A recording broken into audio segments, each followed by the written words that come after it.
Grand Patu au bal costumé. Monsieur l'araignée, surnommé Grand Patu, se gratta la tête et s'assit pour réfléchir. Comme tous les animaux, il avait reçu son invitation au bal costumé du Roi Lion, qui avait lieu cet après-midi à 3 heures. Un prix serait décerné au déguisement le plus original.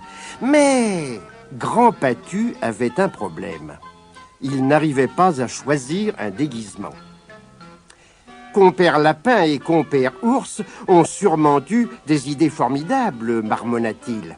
Il me faut un costume fantastique si je veux gagner le prix. Il se gratta encore le crâne et réfléchit aussi fort qu'il put. Enfin, il se dit « Ah, j'ai trouvé! Voilà une bonne idée. Je vais me déguiser en chevalier avec une armure. » Grand Patu se mit aussitôt au travail. Il alla jusqu'au tas d'ordures avec sa brouette et en revint avec un énorme chargement de ferraille. Il y avait une vieille bassine avec un trou au fond qu'il se mettrait autour de la taille. Il avait trouvé une casserole pour se couvrir la tête, 2 moules à gâteaux rectangulaires à se mettre aux pieds et des tas de boîtes de conserve pour ses bras et ses jambes. Il lui suffisait d'en retirer le fond et de les attacher toutes ensemble avec des bouts de ficelle. À l'heure du déjeuner, l'armure était prête pour l'essayage. Elle était parfaite, mais elle avait un inconvénient.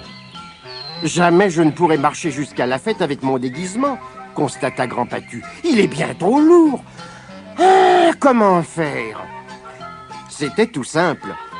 Il n'avait qu'à mettre son armure dans sa brouette et à la transporter maintenant jusqu'au champ où la fête devait avoir lieu. Vers 3 heures, il se déguiserait, caché dans les fourrés. Son apparition provoquerait une telle surprise qu'il était sûr de gagner le concours. Grand Patu cacha donc son déguisement et rentra chez lui.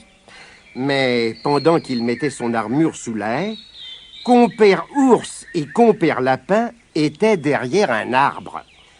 « Ça, c'est qu'une idée !» approuva Compère Ours dès que Grand Patu fut parti. « Heureusement que nous l'avons vu, sinon il était sûr de gagner. » Pauvre Grand Patu, ricana Compère Lapin. Quelle déception quand il ne le retrouvera pas. À l'heure de la fête, Grand Patu revint à la haie.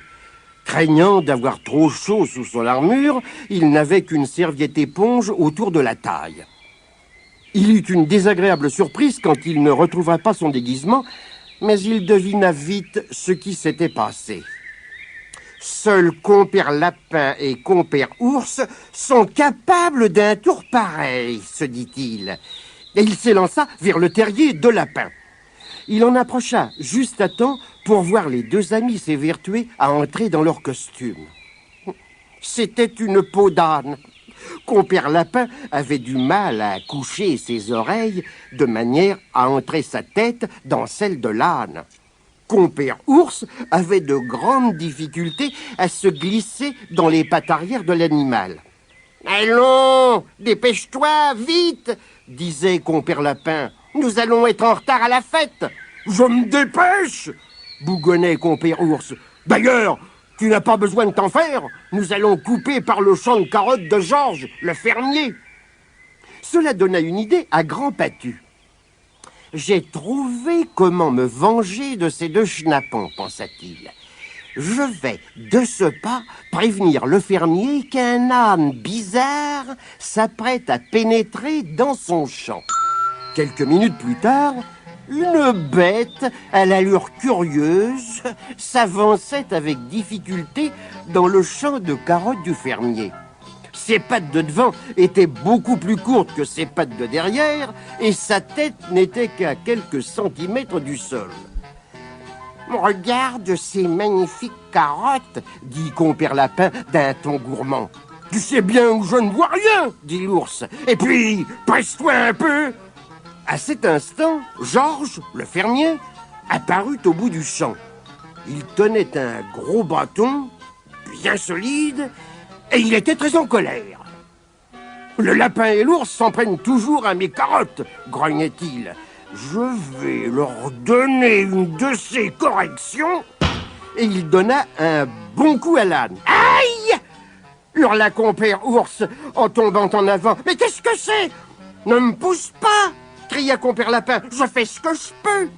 Le fermier frappa de nouveau si fort que l'ours tomba sur le lapin.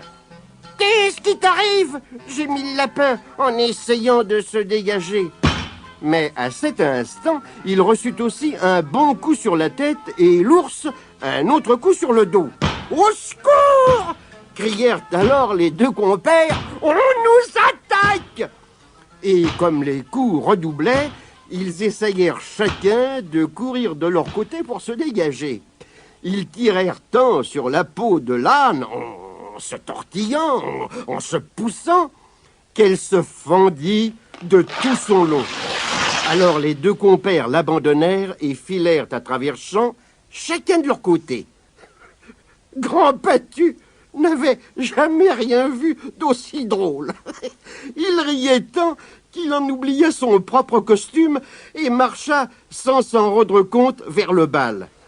Mais soudain, il se retrouva au milieu d'une foule d'animaux déguisés qui riaient en se moquant de lui. « Regardez donc, bébé Grand Patu !» criait le singe. « Il a oublié son biberon. Il est trop jeune pour venir ici tout seul. » grognait le cochon. Grand Patu baissa la tête de honte. Tous les animaux croyaient qu'il avait des couches. Si seulement il n'avait pas eu cette idiote idée d'armure.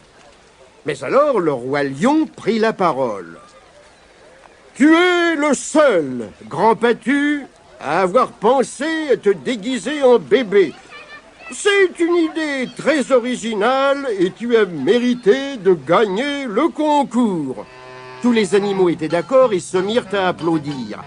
Après tout, Grand Patu leur avait donné leur plus beau fou rire depuis des semaines et lui-même ne se sentait plus aussi honteux. Quant au lapin et à l'ours, ils n'apparurent pas de l'après-midi.